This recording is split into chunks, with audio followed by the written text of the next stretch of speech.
ketemu lagi bersama channel Lubuak Carito.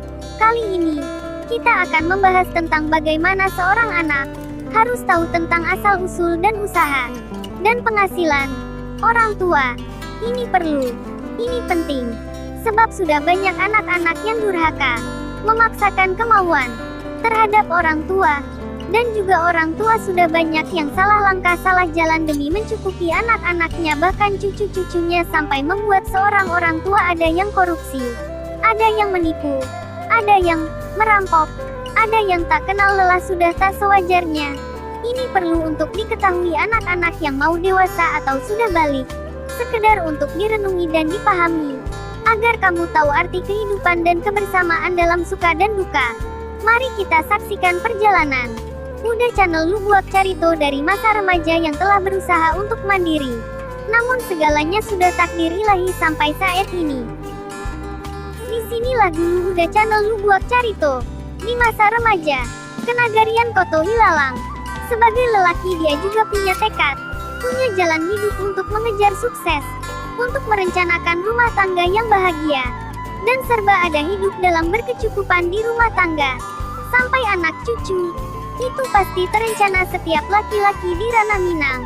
Namun kita manusia berencana dan berusaha merubah nasib, tapi keputusan dan takdir sudah kehendak Allah yang Maha Kuasa dan Esa.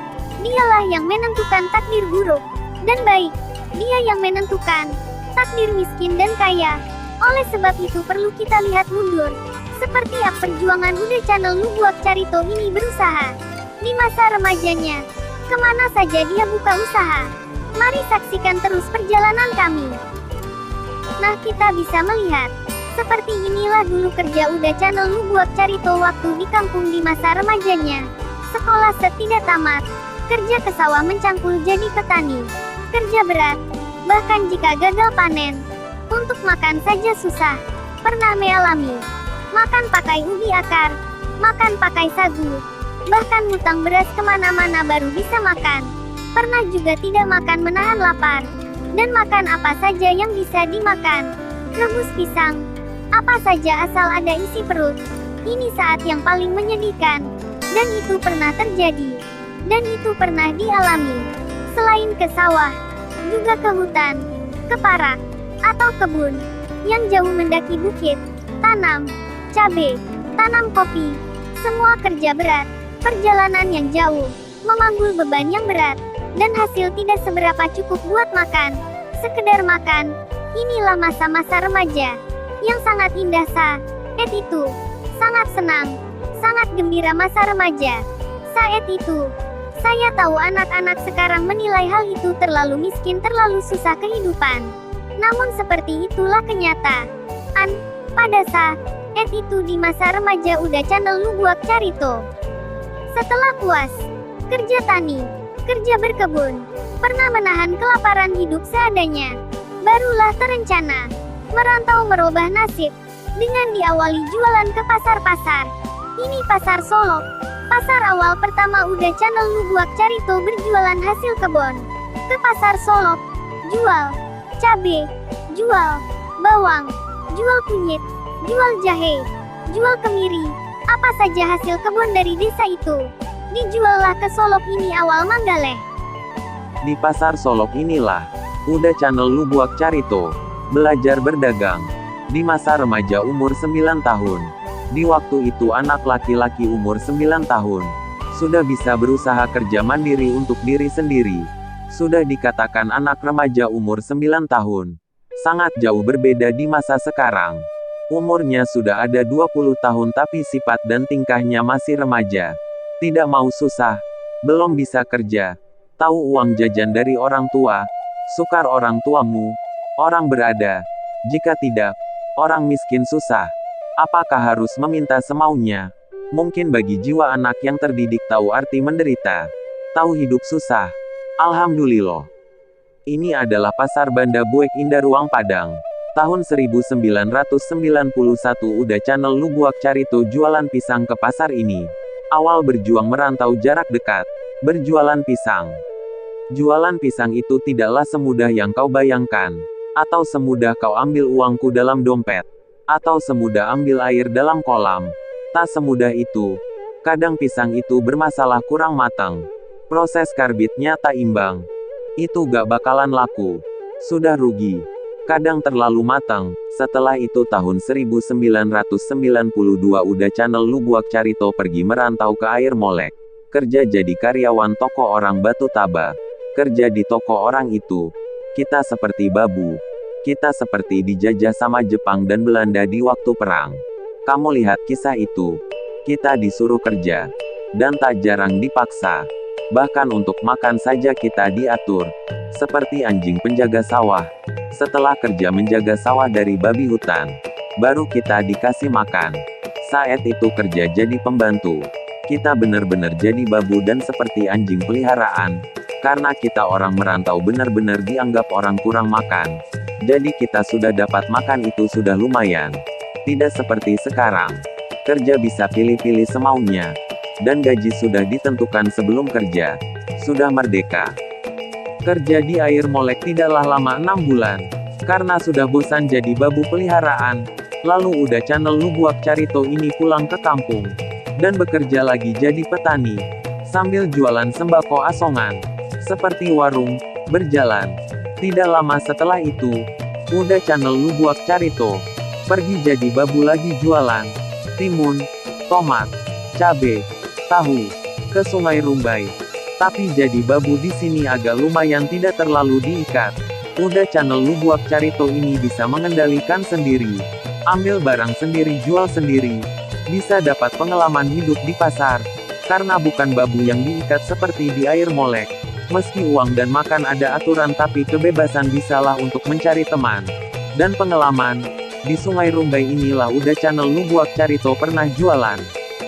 Nah ini yang kita lihat adalah pasar-pasar yang telah pernah udah channel Lubuak Carito berjualan di sini. Pernah jadi babu peliharaan tapi tidaklah diikat pakai tali seperti anjing penjaga rumah atau sawah. Di sini udah channel Lubuak Carito masih bisa bebas berteman dan bergaul meski uang ditentukan tapi buat makan dan kebutuhan bebas sepuasnya. Bukan seperti di Air Molek yang persis seperti anjing piaraan. Udah mantap kerjanya baru dikasih makan.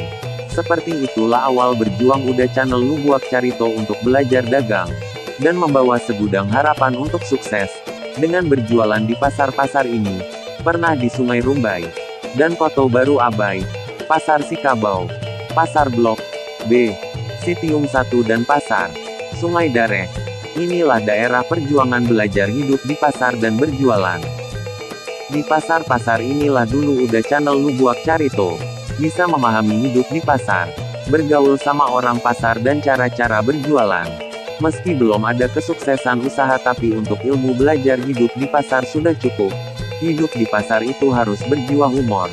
Dan bersikap lentur, tidak angkuh, tidak sombong, saling bercerita, saling membantu, bisa membedakan mana kawan, mana lawan. Hidup di pasar itu harus lentur tidak kaku tidak lembek, pergaulan luas, tapi ada batas dan tahu batas. Hari demi hari di pasar-pasar ini selalu pindah-pindah tiap hari. Bisa kita lihat perjuangan saat itu untuk merubah nasib mencari ke yang lebih baik. Dengan segudang harapan dan impian. Semua orang tujuan sama untuk mencari ke yang lebih baik hidup dalam berkecukupan. Sampai ke anak cucu setiap lelaki Minang siapapun punya cita-cita yang sama dalam menjalani usaha. Tidak seperti anak sekarang cita-cita mau jadi dokter, mau jadi guru, mau jadi insinyur. Harus sekolah tinggi biaya besar. Dan banyak yang hancur. Karena tidak ada uang untuk sekolah itu. Banyak hancur karena parangai samojo galadak samojo kanciang. Gaya bantuak urang barado. Gaya satinggi langit. Indak tahu jo sakik iduik indak tahu de untuang. Samojo cirik pai sikola kironyo abi ari de gaya. Abi ari de bapacaran kuliah alun tamat paruk alah buncik.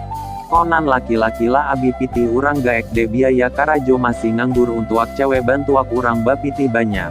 Bantuak urang kayo makonyo anak ini banyak samojo galadak samojo kanciang parangainyo.